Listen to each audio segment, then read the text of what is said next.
DMTV Info, votre chaîne d'information en temps réel. La politique, la santé, le sport, les faits de société, la musique, les rumeurs et bien plus encore. Vous découvrirez cela dans notre chaîne DMTV Info.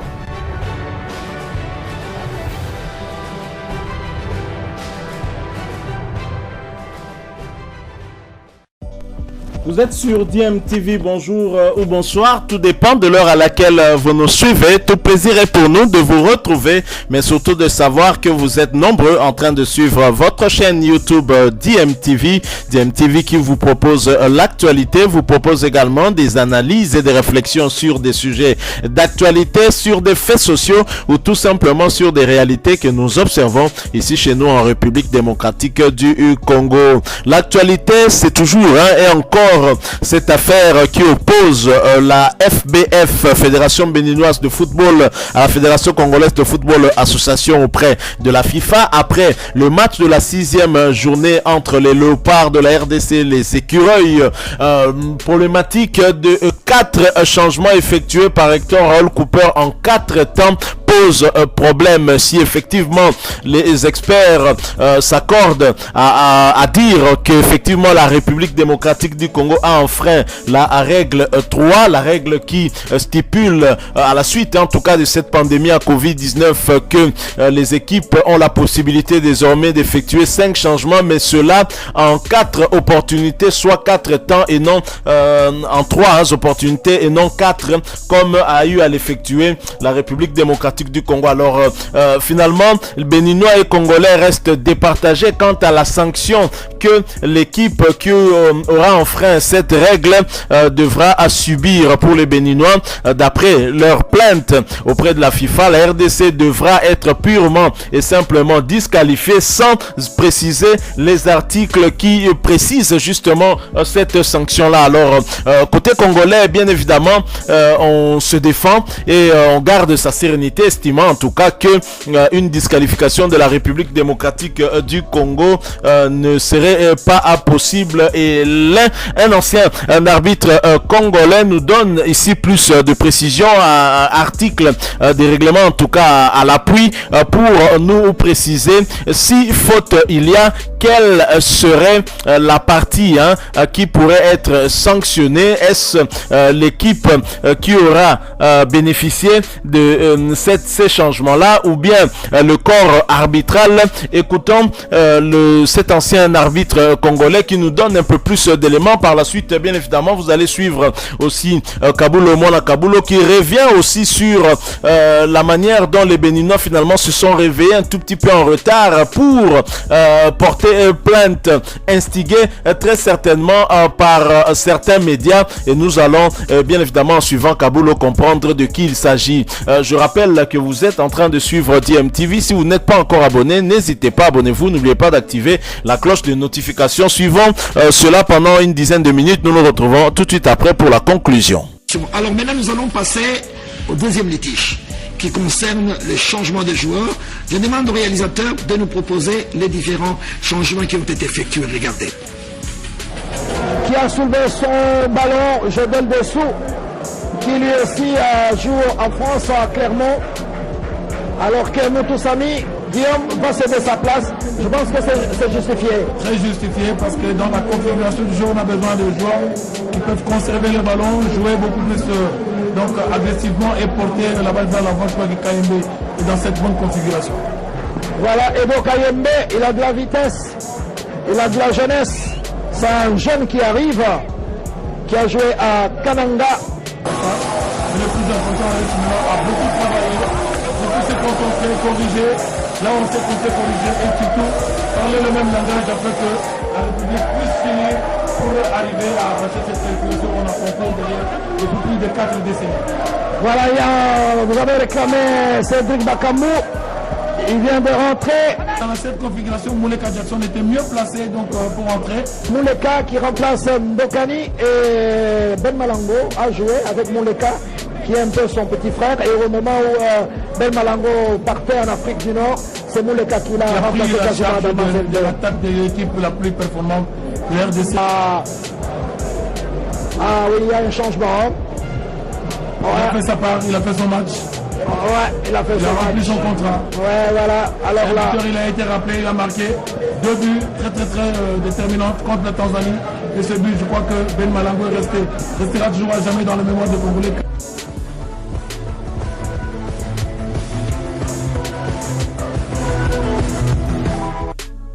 Vous venez de suivre les différents changements qui ont été effectués du côté congolais. Premier changement, c'était à la mi-temps. Gaël Kakuta est sorti, Neskens Kebano est entré. Après, à partir de la 63e minute, il y a eu 4 changements. Moutoussami qui sort, remplacé par Edo Kayembe. À la 74e minute, Bolasie qui s'en va, remplacé par Bakambu Cédric.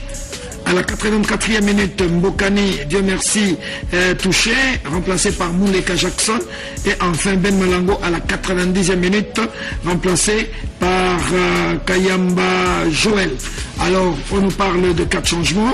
Et nous voulons d'abord écouter les points de vue de l'ancien arbitre international congolais et Koko Umba Joël, qui donne son point de vue et qui explique son interprétation de la loi. On l'écoute. En ce qui concerne le changement, qui est une disposition de la loi 3, il est recommandé que celui-ci soit soumis au préalable à un contrôle de procédure y afférent et effectué par le 4e arbitre. C'est ça qui est recommandé dans les lois de jeu. Un changement devient effectif seulement si le 4e arbitre le valide après vérification des faits. Après, si l'équipe a sollicité le changement par la présentation de la fiche de demande, si l'identité du joueur est reprise sur la feuille du match, si l'équipement du joueur est conforme au prescrit de la loi 4, si la limite de joueurs à remplacer 5 au total n'a encore pas été atteinte, et si la limite des opportunités accordées à l'équipe 3 au total n'a pas encore été atteinte. C'est ainsi qu'après cet état de vérification que le changement devient effectif et est validé. Mais si on trouve une entorse, on ne peut pas valider, on ne peut pas faire effectuer ce changement. Et quand un changement est validé par le 4e arbitre, il y a aussi l'arbitre du match qui doit aussi faire une vérification. Que faut-il entendre par opportunité? Alors, les opportunités, c'est la possibilité accordée à une équipe de devoir changer. Et l'opportunité, le changement opéré à la mi-temps n'est pas une opportunité. Ainsi, si par inadvertance, inattention, le 4e arbitre et l'arbitre commettent une entorse dans la procédure de remplacement, il y a dans ces cas ce qu'on appelle une faute d'arbitrage de la part de l'arbitre des officiels et qui n'engage nullement l'équipe en présence.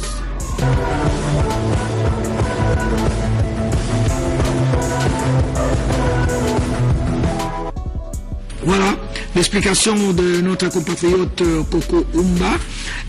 N'appelle aucun commentaire. En tout cas, c'était très bien dit. Je ne sais pas si vous avez quelque chose à ajouter par rapport à ce que Umba a dit par rapport aux changements qui ont été effectués. Oui, M. Koko Umba, aujourd'hui, il est instructeur arbitre. Oui. Donc, c'est un ancien arbitre international avec qui nous avons fait beaucoup de formations au niveau de la CAF. Donc, il sait ce qu'il dit, il est dans sa matière.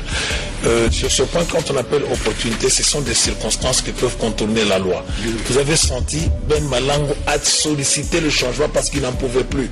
Parce qu'aujourd'hui, même les images peuvent témoigner. Et Dieu merci, vu aussi l'âge, et n'oubliez pas qu'ils étaient en train de jouer en Afrique centrale, là où la température était contraire par rapport au climat, là où le jeu évolue en Europe.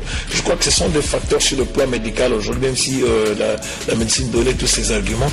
N'importe quelle commission de discipline pourra statuer en faveur de la République. Parce qu'on ne peut pas défavoriser une équipe pour un joueur qui est esquinté dans des moments fatidiques, les autres sont en train de courir, les autres sont en train de boire. C'est comme ça qu'il dit que ce sont des opportunités. Ce sont des circonstances auxquelles, là où vous ne pouvez rien faire, vous êtes obligé. Je donne l'exemple, un joueur qui est esquinté en collision. Vous n'allez pas pénaliser cette équipe parce que cette équipe n'a pas effectué les 3 changements dans les 3 temps. Donc à ce moment-là, le 4e, lui, il sait interpréter. Ce sont des arbitres qui sont déjà préparés par les lois. Ils savent qu'après Covid, il y a des circonstances. On a vu même le Barça jouer. Ils ont fait des 4 changements. Même le Bayern. Donc ce n'est pas une innovation pour la République démocratique du Congo. Nous avons fouiné. Le Bénin, quand ils ont battu la Tanzanie. ils ont fait pratiquement le même changement, juste même dans les 94e minutes. Alors pourquoi chercher aujourd'hui à tirer sur les pauvres arbitres? Eux-mêmes, ils étaient, si c'est comme ça, et la RDC, la Bénin, allait être sanctionnée, c'est la Tanzanie qui pourrait passer, parce que la Tanzanie va récupérer. C'est pour, et nous tous, nous serons frappés. Bref, c'est pour dire que ne cherchez pas de pouce sur la tête d'une chose. C'est ça.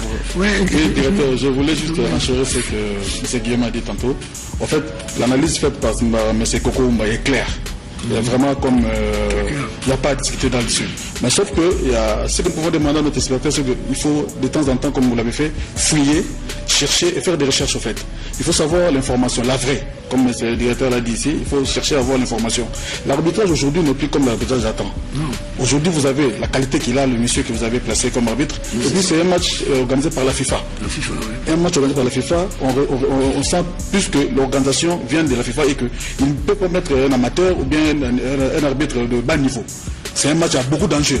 Vous savez, les Bénins sont arrivés juste pour chercher un match nul et prendre sa qualification. Vous avez tous les moyens pour nous déjouer le match. Oui, voilà. Donc, d'après ce que Koko m'a dit, il n'y a pas à débattre là-dessus. Je crois que l'habitat est correct. Non, le problème qu'il a, il faut dire seulement la vérité. Nos compatriotes français, et ils ont fait comme on a éliminé leur entraîneur Michel Deschamps. C'est comme ça qu'ils veulent tirer à boulet sur la RDC. Voilà. Nous, on n'a rien à cirer avec vous. Je crois que contentez-vous de nous attendre au Qatar. Peut-être vous serez dans le même pool que nous. Cette fois-ci, nous sommes dans le système. C'est lui qui vient tirer devant la RDC. Il en aura pour son part. Sinon, la déontologie nous interdit de citer les confrères. Nous connaissons, moi je connais bien les confrères qui est à la base de ça, parce que le Bénin est rentré dans la soirée sans faire réclamation. Ils n'ont pas porté de réserve. Ils ont pris leur avion, ils sont retournés à Cotonou. C'est le lundi, en fin de matinée, qu'ils vont rédiger une plainte à envoyer à la FIFA, instigée par certains confrères français, par certains confrères résidant en France, que je connais bien, mais je ne peux pas dire leur nom parce que la déontologie ne me permet pas. Mais on comprend que Dufillet, c'est un coach français, peut-être emporté par un sentiment français. Bon, mais ça n'entame en rien la réglementation. Je rappelle, comme je vous ai dit, que j'ai dormi tard parce que je fuyais la loi, le règlement. Et la loi, c'est la loi 6 qui s'occupe des autres arbitres. Et il est bien précisé que le 4e arbitre sera chargé, de contrôler les procédures de remplacement. Ça, c'est la FIFA qui dit. C'est ce que Oumba dit. C'est lui qui contrôle toutes les procédures, qui sait que là, on peut effectuer un remplacement, oui ou non. Voilà, c'est la loi Board. FIFA Board. Voilà, FIFA Board. C'est l'arbitrage que tout le monde peut télécharger. Ça, si vous avez exactement, il suffit de télécharger. À l'intérieur, vous avez toutes ces lois. Et puis, il faut vérifier l'équipement des joueurs et des remplaçants. C'est-à-dire, avant que les joueurs ne rentrent sur le terrain, les joueurs soulèvent sa bottine, ils regardent s'il n'y a pas de clous, tout, et si la bottine est conforme.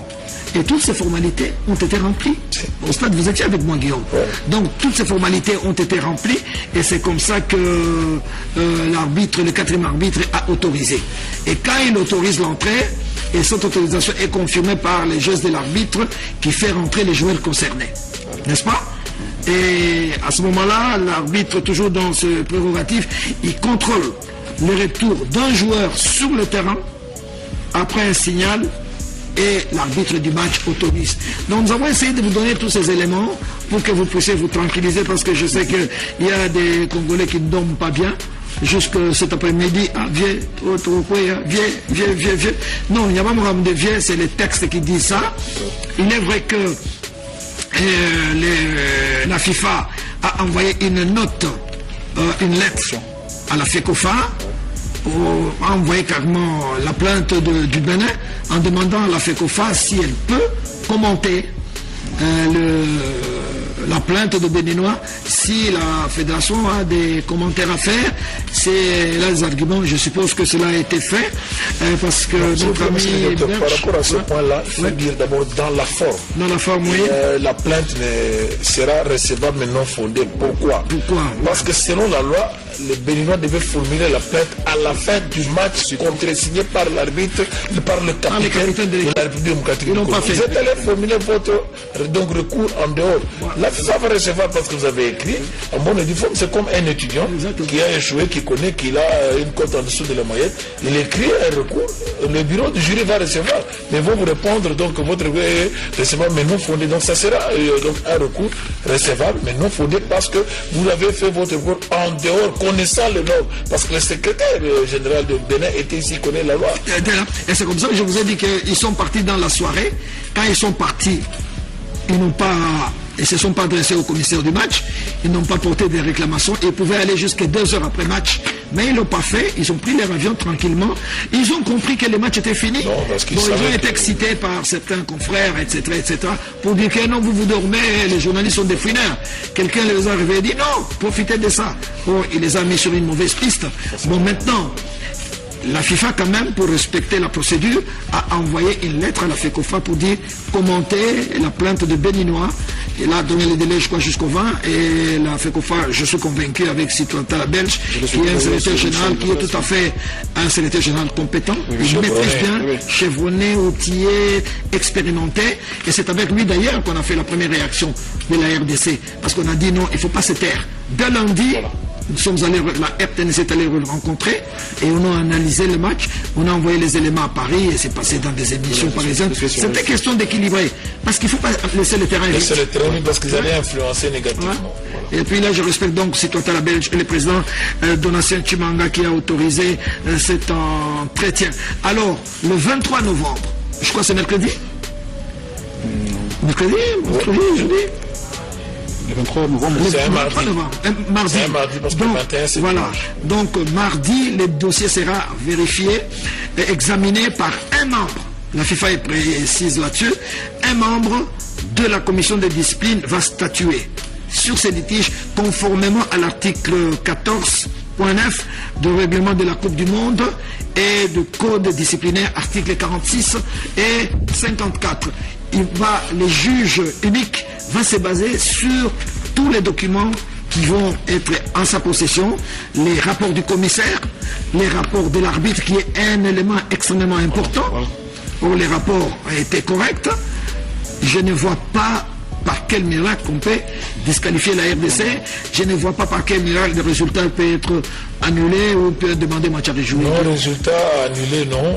Je crois que si sanctions il y aura, c'est peut-être des sanctions administratives par rapport à tous ceux qui s'occupent de l'administration, mais les résultats sur le terrain, parce que la FIFA reconnaît le début du coup de sifflet de l'arbitre et la fin, le résultat sera homologué. S'il y a une sanction, ça sera peut-être une sanction administrative qui se concernant les administratifs. Donc ceux qui ont l'administration, ça veut dire que l'arbitre, son quatrième, ou bien soit le secrétaire de Léopold, soit le secrétaire Béninois, bref, ça sera du côté administratif. Sur le plan technique, comptez même pas que la RDCA sera disqualifiée.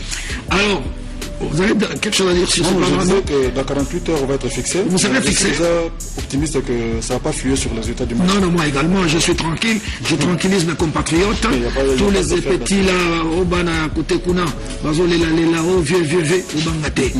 Lundi, mardi, on va statuer. Mais problème est athée. De l'accès penalty. Les gens ont justifié, valable, nous avons discuté le droit d'Azate. Et puis, tu as expliqué bien le changement, dengue salamakana, dengue les kaki.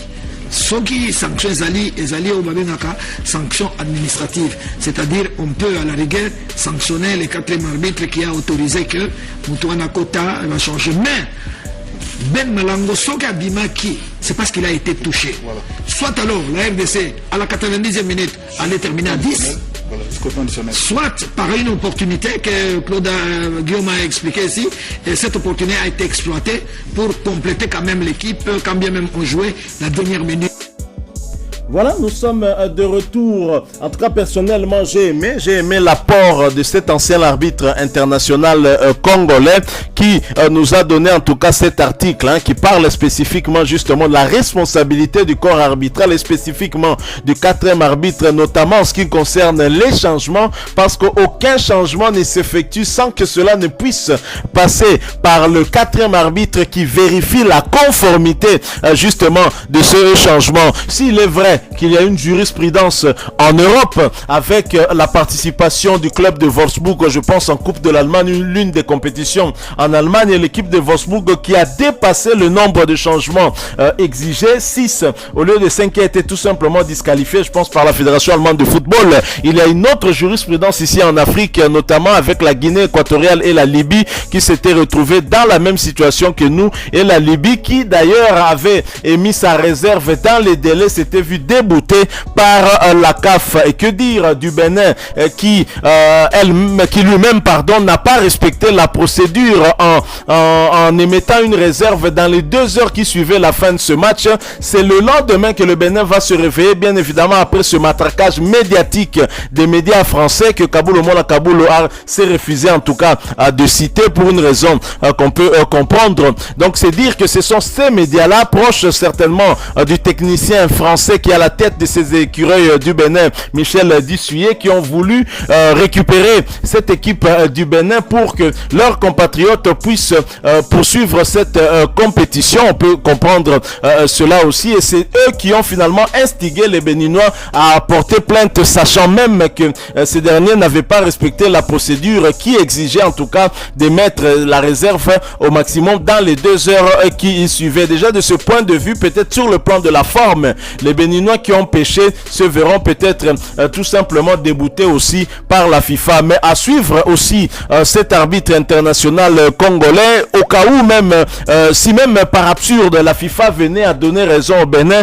je ne pense pas qu'une telle configuration, ce dossier en tout cas tel que présenté, pourrait passer au niveau du tribunal arbitral du sport. Donc on peut rester serein et attendre tout simplement cette décision qui va arriver d'ici quelques heures. Donc ce sera le mardi 23 novembre. Aujourd'hui nous sommes lundi 22 novembre et c'est une date importante pour l'un des léopards congolais, puisque c'est le jour de la naissance du meilleur buteur congolais de tous les temps. Il s'agit de Dieu merci Mbokani Bezwa, à qui en tout cas DMTV présente en tout cas ses vœux d'heureux anniversaire, et qu'il soit béni, lui qui par ses buts a permis encore au léopard de la République démocratique du Congo de passer cette étape et d'atteindre les barrages. Grâce aux 4 buts de Mbokani, à ses 2 passes décisives sur le 9 buts inscrits par la RDC, la République démocratique du Congo se retrouve là où elle est. Un retour donc gagnant, on en a parlé ici. Alors c'est aussi le jour où est né Roger Lomponda, un autre sportif qui aime bien son pays et les léopards de la République démocratique du Congo. Nous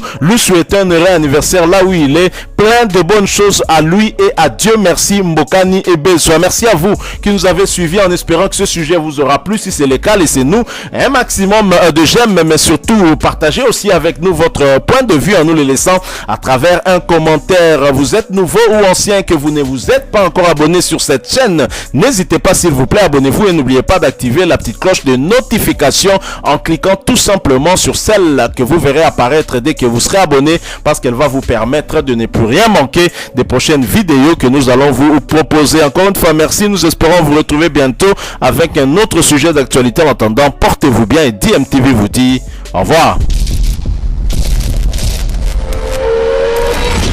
Bilile le kamalo bana ebele.